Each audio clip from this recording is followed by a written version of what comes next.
सभी साथियों को जय भीम जय मल्यासी। हमारे 3 दिवसीय इस सभ्यता संगीति और कलाचारक प्रशिक्षण शिविर में जो टॉपिक हमको दिया गया है रियलिस्टिक स्टोरी का, तो हमने अपने ग्रुप के सभी मेंबर से चर्चा की और जो हमें लगा कि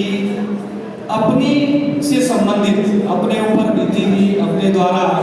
जो कहीं ना कहीं इस संगठन को, इस आंदोलन को, इस मिशन को प्रभावित करने वाली स्टोरी है, उसको प्रस्तुत करने के लिए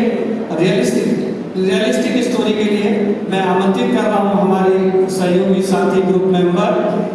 श्रीमती बबीता बौद्ध जी को कि वो आए और